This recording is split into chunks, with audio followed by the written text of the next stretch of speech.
আসসালামু আলাইকুম, welcome to my new blog. আজকে ইয়াশফি আর আমি ঘুরতে যাচ্ছি। আসলে ইয়াশফির বাবা মারা যাওয়ার পরে আমাদের তেমন কোথাও বের হওয়াই হয় না। হঠাৎ আমার কাজিন ফোন দিয়ে বলল, ইয়াশফিকে নিয়ে চলে আয়, আমরা সবাই মিলে একটু ঘুরে আসি, বাচ্চাদেরকে ঘুরিয়ে আনি, ভালো লাগবে। তাই আপু এবং তার বাচ্চা কাচ্চা সহ সবাই মিলে আমরা এখন রওনা করেছি ভোলার ড্রিমল্যান্ড পার্কের উদ্দেশ্যে।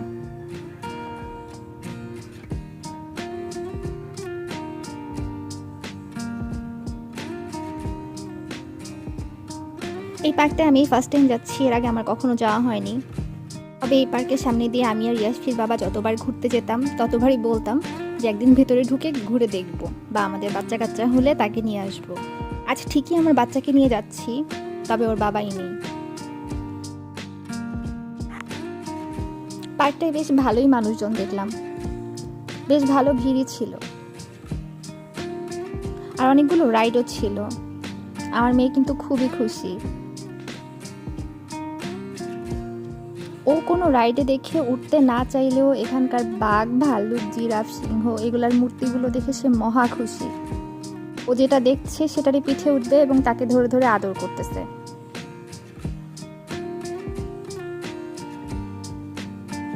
দেখেন তার কি অবস্থা।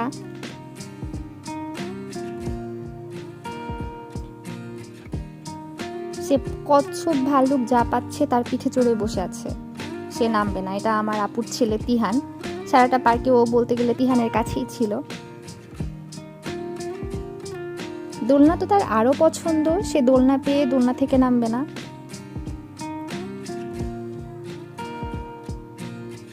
আমার বোনের ছেলেটাকে মাশাআল্লাহ ভালোই জ্বালাইছে আমার মেয়ে।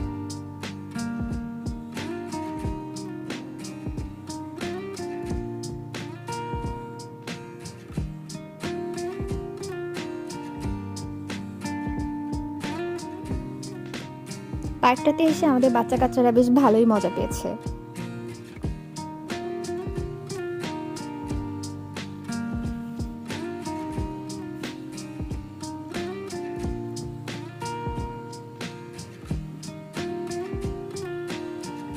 বাচ্চা কাচ্চারা ঘুরতেছিল আর আমরা বসে বসে আড্ডা দিচ্ছিলাম আর দেখতেছিলাম পার্কটা কত সুন্দর।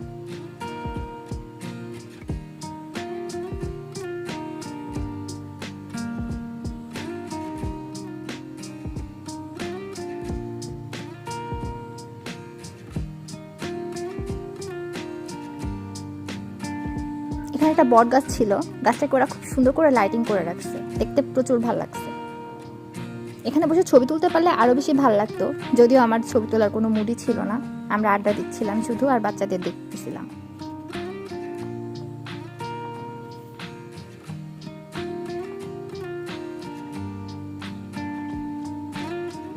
এখানে দেখলাম বেশ কয়েকটা দোকানও ছিল, বাচ্চাদের খেলনা, ঘর সাজানোর বিভিন্ন জিনিসপত্র। ভালোই লাগলো, যদিও আমরা কিছুই কিনি নাই, জাস্ট ঘুরে ঘুরে দেখতেছিলাম আর কি।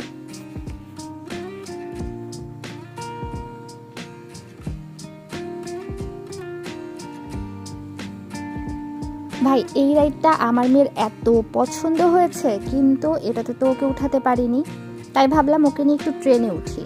যদিও আমি উঠিনি, আমার বোনের মেয়ের কোলে দিয়ে আমার মেয়েকে ভাবলাম একটু ট্রেনে ঘুরাই, কিন্তু কোনো লাভ হয়নি। আমার মেয়ে ট্রেনে উঠে সেই কান্না, জানি না ও কেন এত কান্না করেছে, তবে ও সম্ভবত ভয় পেয়েছে। দেখেন আমার মেয়ের অবস্থা। ওরা এত মজা করে আমার মেয়েটাকে কোলে নিয়ে ট্রেনে উঠলো, কিন্তু আমার মেয়ে ট্রেনে ওঠা মাত্রই কান্না জুড়ে দিয়েছে। যাই হোক, অনেক রাত হয়ে গিয়েছিল ওদেরকে নিয়ে ঘুরতে ঘুরতে, তাই আমরা আর বেশি দেরি করিনি। ট্রেন থেকে নামিয়ে আমরা বাসায় চলে এসেছি।